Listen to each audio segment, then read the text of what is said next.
Pada tahun 1928, seorang remaja yang bernama Alan Turing kerap dipermalukan dan dibuli oleh teman di sekolahannya.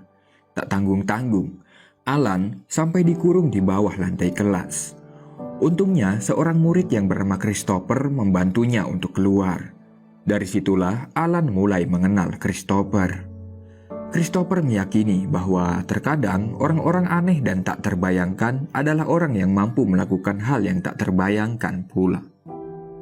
Sejak Alan berteman dengan Christopher, mereka mempunyai hubungan yang sangat dekat. Dari Christopher lah Alan mengenal kriptografi atau ilmu persandian. Dan karena kedekatannya itu, Alan mulai menunjukkan kelainan seksual. Diam-diam dia menyukai Christopher lebih dari sekedar teman. Alan Turing bahkan pernah menerima surat yang berisi sandi yang bila diartikan berisi pesan tentang perasaan Christopher yang juga menyukainya. Ya, mereka berdua memiliki kelainan seksual alias gay atau homo. Menyadari pesan Christopher sebelumnya, Alan juga ingin memberikan surat cinta balasan untuk Christopher. Namun saat itu Christopher tidak hadir di sekolah. Setelah beberapa hari, Alan mendapatkan kabar dari kepala sekolah bahwa Christopher ternyata sudah meninggal karena penyakit tuberkulosis. Ya, ini memang penggalan cerita yang sangat menjijikkan.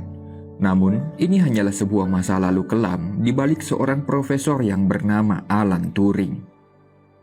Di tahun 1939, Jerman yang dikomandoi Hitler di bawah Partai Komunis Nazi mendeklarasikan perang atas Inggris, yang mana perang ini adalah Perang Dunia Kedua. Sebanyak 800.000 anak-anak di London dievakuasi ke tempat yang lebih aman. Alan Turing menumpangi kereta yang mengangkut anak-anak itu untuk menuju Bletchley. Dia pergi ke sebuah pabrik pembuatan radio. Yang tak lain, itu adalah markas rahasia M16, sebuah intelijen rahasia Inggris. Alan Turing adalah profesor lulusan Cambridge University. Dia adalah orang yang sangat jenius di bidang matematika. Alan mengajukan dirinya untuk bergabung dalam pekerjaan rahasia di bawah naungan M16. Alan mengatakan kalau dirinya adalah orang cerdas yang setara dengan Newton dan Einstein. Ya, Alan memang memiliki sifat yang sangat sombong dan terlalu percaya diri. Dia juga orang yang sangat menjengkelkan dan tidak pandai bergaul dengan orang di sekitarnya. Karena itulah, kepala M16 yang bernama Denniston tidak menyukainya. Selain itu, Alan juga tidak bisa berbahasa Jerman. Padahal itu adalah syarat utama bisa bergabung dengan M16. Walaupun begitu, Alan Turing adalah orang yang ahli dalam teka-teki silang. Baginya, sandi yang dikirimkan Jerman hanyalah seperti teka-teki pada umumnya, namun dengan level tersulit di dunia. Komandan Denniston sempat sangat muak dan ragu dengan Alan karena kesombongannya. Tapi pada akhirnya, dia menerima Alan Turing untuk bergabung karena Alan mengetahui perihal tentang sandi mesin Enigma. Alan mungkin memang tidak pandai dalam urusan perang dan politik, tapi dia sangat tertantang untuk memecahkan sandi mesin Enigma Jerman. Enigma sendiri adalah mesin yang dipakai Jerman untuk mengirimkan pesan rahasia pada tentaranya. Namun, pesan rahasia itu bukanlah sekedar pesan biasa. Pesan itu ditulis dalam bentuk kata-kata tanpa makna yang tidak diketahui artinya. Karena sangat rumit, memiliki mesin Enigma juga belum tentu bisa memecahkan sandinya, karena Jerman mengganti pengaturan mesin Enigma mereka setiap malam agar musuh tidak bisa memecahkan sandi mereka. Sandi rahasia dari mesin Enigma memiliki 159 triliun kemungkinan untuk dipecahkan. Dan Jerman mengirimkan sandi mesin Enigma itu setiap hari pada tentaranya. Jerman mengirimkan sandi mereka menggunakan gelombang radio, yang mana semua orang bisa untuk meretas dan mendapatkan sandi mereka. Tapi sekali lagi, masalahnya tak seorang pun yang bisa membaca arti dari sandi mereka. Itulah sebabnya selama Perang Dunia Kedua, kekuatan Jerman di bawah naungan Nazi sangat tangguh. Jerman berhasil mengalahkan berbagai negara di Eropa karena strategi perang mereka tidak pernah bocor ke tangan musuh. Di bawah naungan M16, Alan Turing ditugaskan untuk bekerja secara tim. Tim itu sendiri berisi orang-orang cerdas dari berbagai penjuru Britania Raya, seperti Hugh Alexander, pemenang kejuaraan catur di Inggris. Tugas utama mereka adalah memecahkan sandi enigma dan mereka hanya punya waktu 18 jam setiap hari untuk memecahkannya. Nasib para tentara di medan perang bergantung pada Alan dan rekan satu timnya. Di kantor, Alan memisahkan diri dari rekan-rekan satu timnya. Dia bahkan menjadi orang yang sangat menyebalkan bagi rekan-rekannya. Hari-hari di kantornya, Alan gunakan untuk membuat blueprint atau rancangan desain sebuah mesin. Di suatu hari, Alan meminta sokongan dana untuk membuat mesin yang selama ini dia rancang. Namun Denniston tidak menyetujuinya. Itu karena kinerja Alan yang ia anggap buruk, sebab Alan tidak mau bekerja dengan timnya.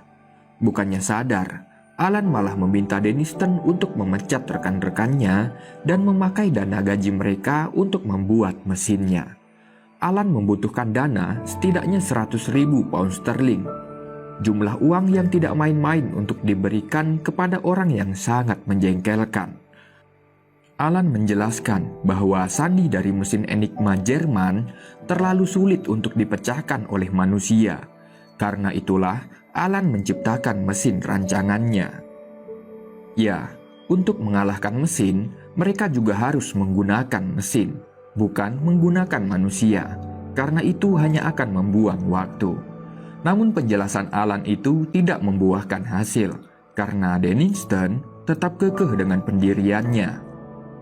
Tidak kehabisan akal, Alan menitipkan surat permohonan dana untuk dikirimkan ke atasan Denniston yang seorang Perdana Menteri.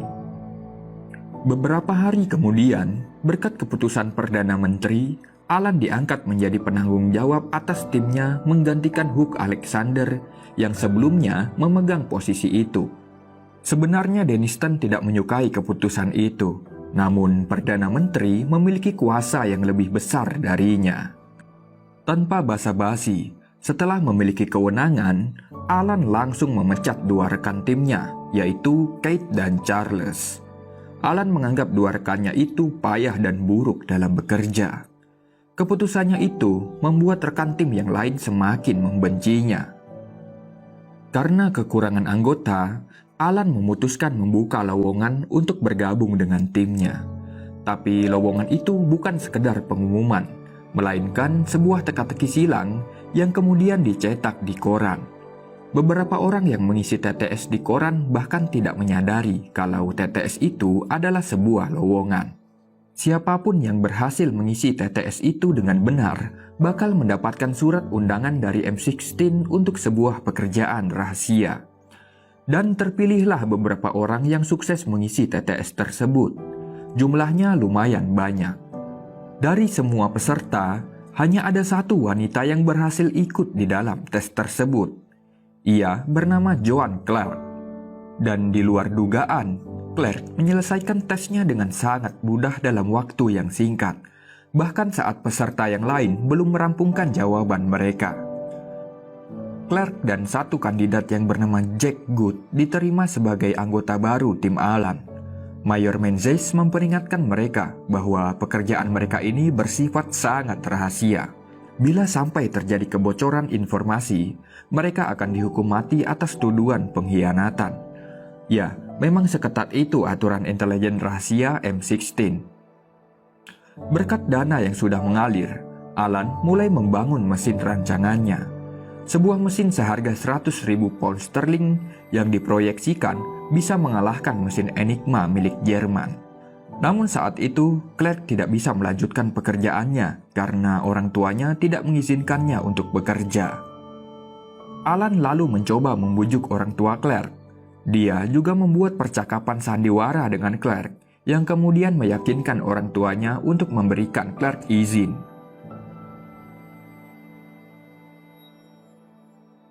Di saat itu, banyak orang berpikir Inggris berperang melawan Jerman. Namun yang sebenarnya terjadi adalah mereka berperang melawan waktu. Inggris dilanda kelaparan. Setiap minggu, Amerika mengirimkan 100.000 ton bantuan makanan untuk Inggris. Dan setiap minggu pula, Jerman menenggelamkan kapal bantuan makanan itu. Setiap kegagalan yang dilakukan tim Alan akan menghantui mimpi mereka di malam hari. Hugh Alexander merasa sangat kesal dan marah karena kegagalan mereka di hari itu untuk memecahkan sandi Jerman. Ya, tentunya mereka memecahkan sandi Jerman dengan manual setiap hari. Kadang berhasil, namun seringkali gagal dan tidak membuahkan hasil. Bukan tanpa alasan, Hugh merasa sangat marah karena Alan tidak membantu timnya memecahkan sandi dan malah sibuk merancang mesinnya. Hugh sampai mengamuk pada Alan karena sudah sangat muak. Rekan-rekan yang lain juga sangat kecewa dengan Alan. Dari sinilah perpecahan di antara mereka terjadi.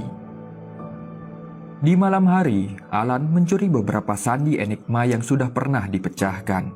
Dia ke tempat Clark untuk meminta bantuan mencari petunjuk dari kertas-kertas sandi enigma tersebut. Semua itu dilakukan agar Christopher bisa dibangun.